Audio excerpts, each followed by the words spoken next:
much fun over on Instagram. I lost track of time. I'm so sorry.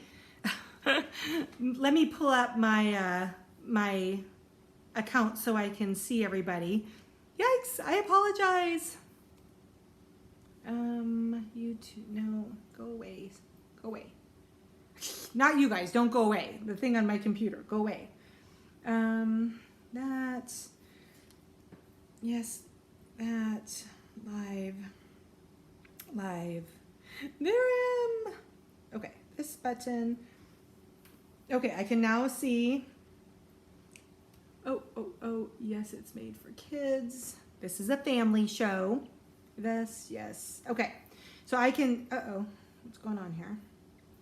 I can see, nope. Sorry, guys. Okay, I can't see YouTube just yet. Let me get Facebook up. How's everybody doing? Happy Monday. Happy Monday, there I am. All right, hold on. Oh my gosh, okay, I'm so sorry, you guys. I was late. Hi, Linda and Pam. Hi, guys. Pauline. Jennifer. Hi, Jennifer. Sue Marshall. Hi, sweetheart. And Nancy. Hi, Nancy from Lake Stevens. Bryce. Must be an AC. I am still in Arizona. I am. Let me find out why I can't see anything over on... Hi, Angel. On YouTube. Hold on. I'm sorry, everybody. No, I don't want to do that. I may not be able to see YouTube comments tonight. Let's try this. Okay. Next. I can see my YouTube, but I can't see the comments. I see that there's a bunch of you on here and I can't. How do I do that? Is it here? Highlights, net stream, share. Okay, I'm sorry. I'm not gonna be able to see YouTube tonight. For some reason, it's just giving me who's on, but I can't see what you're saying. So if you're commenting to me on YouTube, I'll have to get back with you afterwards because I can't see what you're saying. However, I can definitely see Facebook, and I need to say hi. For those of you just joining me, my name is Darlene with Featherweight Doctor, and this is my viewer question show. I call it Ask the Doctor. So in a minute, we're going to be talking about bobbin tension issues and equipment. But let me just say hi to a few friends, and then I promise we'll get to the meat of the show. But there's a bunch of you on here. Lisa, hi. Oh, good. I'm glad Facebook is working because YouTube is not. And Cindy and Jen. Hi, Cindy and Jen.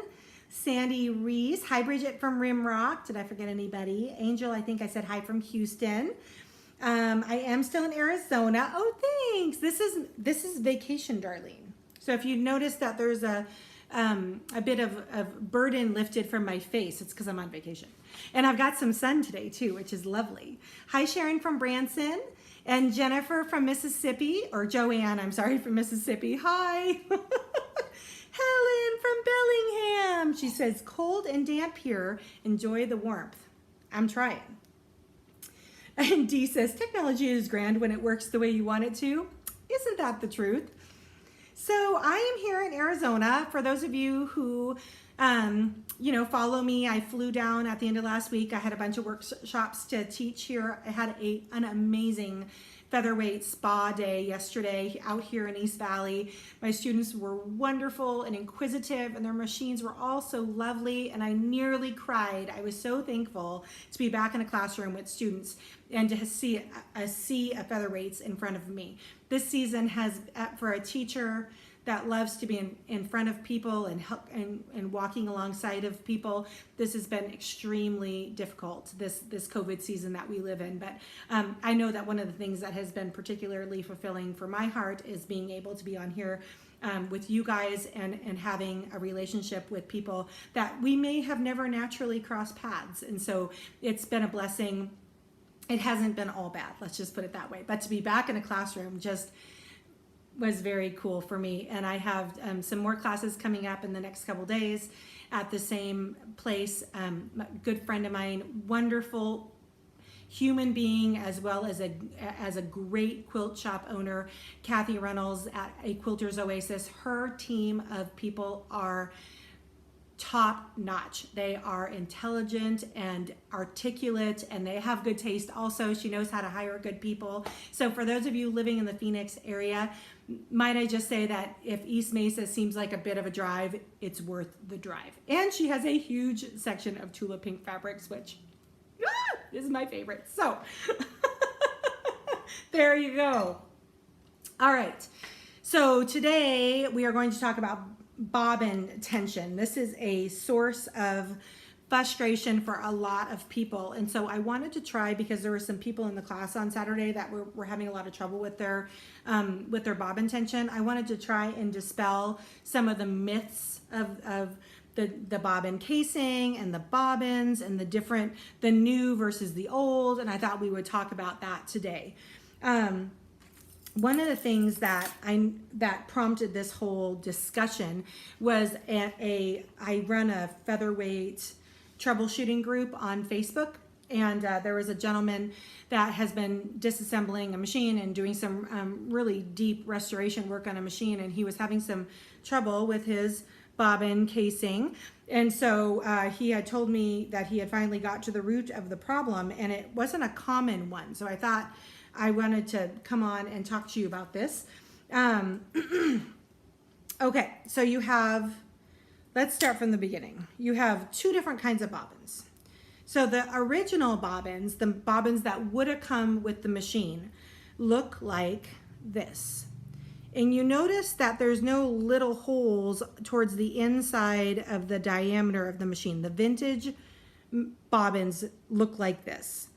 The new aftermarket bobbins look like this. Do you see there's a little hole there for you to feed your thread through when you are loading your bobbin on your machine? So it's just good to know what the original bobbins look like versus the new bobbins, mostly because the original bobbins will give you zero problems. They are made by Singer. They were made in the same age and era of your machine, and they are the ones to use if you are able to get your hands on these babies. Unfortunately, over the years, with machines being, mishandled, going between people and vintage shops and junk shops and all that fun stuff, sometimes machines have been separated from their original bobbins. Oh, I can. Sorry.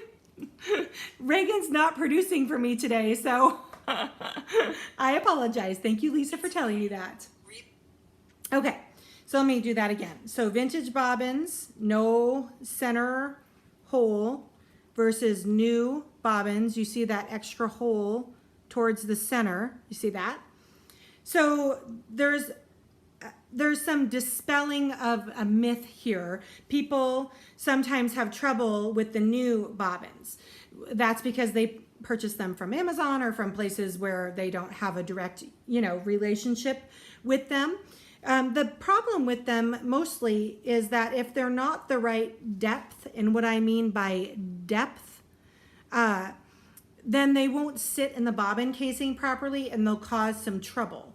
The ones that we source, I check with a caliper, which is a digital measurement tool, to make sure that the depth of my new bobbins are good.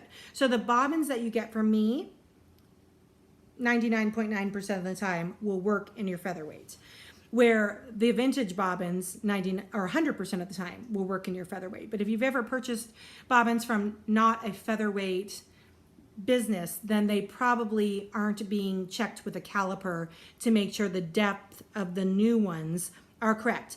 If this bobbin is, and the other thing is too that I realized over the weekend, the whole pattern on the side makes no difference as to whether the bobbins will work or not. What you're mostly concerned about is the thickness or the depth.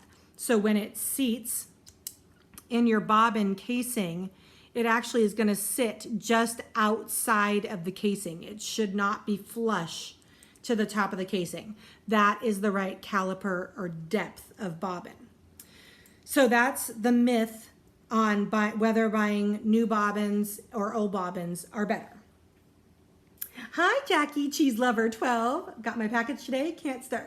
That's great, I'm so glad, very cool. Okay, so then the other thing about bobbins is they have to be put in the casing properly. But before we go to actually how to use them, let's talk about the casings, because there's some other rumors to dispel about the casings.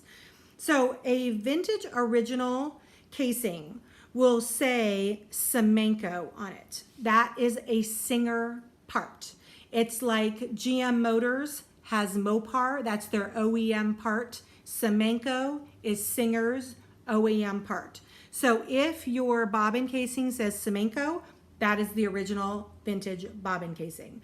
There are new reproduction bobbin casings that are on the market. We have them on our website for about $55. And the big concern about the new bobbin casing is that they sometimes do not work on all vintage machines. However, that being said, if you order a reproduction bobbin casing from me and it does not work on your machine, first of all, you'll know it immediately because it will not go over the female to male part into the machine. It will not accept it. So you know right away that this bobbin casing, the aftermarket bobbin casing, will not work, and you can return it to me for a refund. The reason why the vintage original ones are the best ones is because they go on pretty much any featherweight. So even if you are able to find a vintage bobbin casing on eBay, make sure it says Semenko. It also might say 45751. That's the Singer part number. But it has to say Semenko or it's not a vintage original. Those work almost 100% of the time, but they also are almost twice as much money. So you have to kind of weigh, it's, in my opinion, it's totally worth rolling the dice to try the vintage or the reproduction one over the vintage one if it's going to save you $50. So that's the deal with this. These are these are one of the most expensive things on the machine to replace. So if you lose it or it gets stolen, it's very sad. If you are ever at a retreat where you bring your featherweight to use, or there's other featherweights there, you want to make sure that you take your bobbin casing with you when you step away from your machine. It's a little metal part, so it's hard to not, you just have to be really conscious of where it is, where you place it.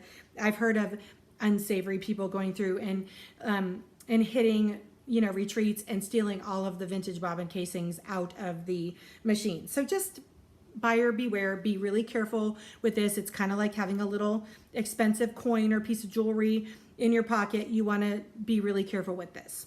All right, so that's the rumor or how to dispel the myth of the bobbin casing. One of the problems is people not putting their bobbins into the casing properly because it can go this way or this way. And there's a little bit of a sanity check for how to do that. So for me, I like to put my bobbins, my thread up over to the left of the bobbin and make the letter P. And that way my string is hanging down over the top to the left. And then I pop it in my assembly. And while I'm holding it with my thumb, I'm going to just run the thread up underneath the tension plate and through the little V snake tongue. And then I'm going to give it a quick pull just to make sure that it's in right. When I pull on it, it should spin counterclockwise. If it's spinning clockwise, you have it in 180 degrees wrong. So do a little sanity check. The machine may not sew. If you have the bobbin in right, it may create a rat's nest or it might wrap thread behind the assembly. So you want to make sure that not only your needle is in right, but also your bobbin is in right. So that is how you thread it. One of the other issues is obviously tension. People are very scared of the little machine, the little simple machine. And once you have a good basis for how to tension the machine properly, you're good as gold. One of the tools that we like to use, Helen says, retreat these. Isn't that terrible? I mean, how do these people live with themselves? It's a sewing machine. They're stealing from people who are sewing. So bad. So bad. SEW. So bad. So anyway, we sell this little gadget on our website, and it's actually a male scale is what it is. And we sell it for, I think, $6.95. And this little $6.95 gadget will help you to tension your bobbin properly, because tension is all about balance. You want to have a good balance on the bottom and a good balance on the top, bringing the connection of the threads into the middle of whatever you're sewing. So if you're seeing more bobbin thread on top or more top thread on the back of your quilt, it means that your tension is out. So the first thing I have people do is start with the bobbin tension. And by using this little gadget to measure things out by weight gram, thread, the thread in the bobbin casing and tugging, then you are for sure to make sure your bobbin is tensioned properly. If you are still, once this is tensioned properly, and just to give you, so if you're having too much weight, you need to take a little screwdriver, and this comes with the screwdrivers that we sell. The littlest screwdriver is your tension screwdriver. So here. So on the tension disc, there's two screws. I can say this. The top one, which is the one that comes out closest to where the thread comes out of the snake tongue, that is the screw that adjusts the tension pressure. So if it's too tight, you lefty loosey it, righty tighty if it's too loose. You make minute adjustments. So little tiny corrections. Think 5 minutes on the clock at a time, that kind of small adjustments. And then use the tensioner to get it between the 20 to 25 grams of weight. Once you have your bobbin tensioned properly and you're still having tension issues, then you know the culprit is the upper tension assembly, and you can start recalibrating that with one of my other videos. So if you want a more thorough explanation on how to use the tension tester and with the bobbin casing, I would invite you to go out to our Facebook page and subscribe to it on YouTube. And there's a video listed under, not live videos, but my regular videos. I'm wearing like an ivory cream shirt, and it's about 3 minutes, and it goes into great depth as to how to use this little tool with your bobbin casing. So, it's hard to show, Lisa, because the other one has a better camera angle. Go look at the video on YouTube. It's a better camera angle. But you basically just want to clip hold on, how do I, there. You want to clip the alligator mouth onto the thread. Oh, how do I, this here. And then while holding the ring and looking at the gram side of the scale, you're going to look, and it should fall, well, as you're pulling it, it'll take the weight measurement between 20 and 25 gram ounces. If it's tighter, it'll go above 25, and then you loosen the tension screw. If it's too light, and then it'll be above the 20 and you want to tighten it. But you want that 20 to 25 margin of error. Oh, good. Bryce says, your upper tension video is bomb diggity. I like bomb diggity. That's awesome. You just told us where to see it. It is, if you go to YouTube under Featherweight Doctor, subscribe to the page, and then look for the bobbin tension video in not the live videos, but the regular videos. It's about 3 minutes. All right. Pauline says, I never knew there was a screw on the bobbin holder. Oh, yes. And depending on what kind of thread you're using, you might need to adjust it regularly. I like Aurifil in my Featherweight, so I don't have to adjust my tension very often because I just keep using the same kind of thread. All right, well, that was kind of all I had for you tonight, was to talk about bobbin tension. For those of you joining me for the first time, I answer these viewer questions every single Monday. It's okay if it gets a little repetitive. I feel like sometimes people just need like a refresher on certain information. So you can, hi Judy Side Bottom Putnam, how are you? So you can email me at the shop with your questions for future videos at info@featherweightdoctor.com. This week is kind of weird with my live schedule because I am here in Arizona and I'm transitioning home Thursday to Friday. I'm going to be doing a sip and sew on Wednesday instead of Friday because I think I'm going to be recovering from my trip on Friday, and so you can join me here at, okay, so it's 4 here, so it'll be 3 o'clock Pacific Standard Time on Wednesday for a sip and sew. I have no idea what I'm working on yet. I didn't even bring any projects with me, but I'm sure Mom has something in her sewing room I could sew on, and we're gonna have just a more informal sip and sew on Wednesday this week at 3 o'clock Pacific Standard Time, and then I think I'm going to be skipping, I can't remember the schedule that Reagan wrote, but I think I'm skipping my Friday sip and sew because of the travel schedule. Oh, everybody, Cindy and Jen said they love Aurifil threads. Aurifil has saved me from using the tension scale with every bobbin. I know. And you know what? Some people don't like Aurifil, which I just think is weird. It is one of those cross-wound spools, so you should use it with a cone converter or with an exterior thread stand because you don't want the thread on the Aurifil to unwind so that it's putting a twist every single time you pull on the thread. You want to use it like a cone where it just comes off the top and it doesn't turn when it comes off the top. But other than that, I mean, I've been using Aurifil for years and I've never had a problem. So, oh, you guys are so sweet. I am enjoying my vacation. Guterman's is also good, Sandy Reese. I think so anyway. Mom's trying to fatten me up. So I was just telling people over on Instagram, she's made me the Gurton family fudge. Look at this. Yum. And much like the Gurton family pie that I demonstrated during Thanksgiving, which is also called the new bride pie, the Gurton family fudge is found on the back of the marshmallow cream jar. And just for the record, I'm to be totally transparent with you. Hi, Melanie.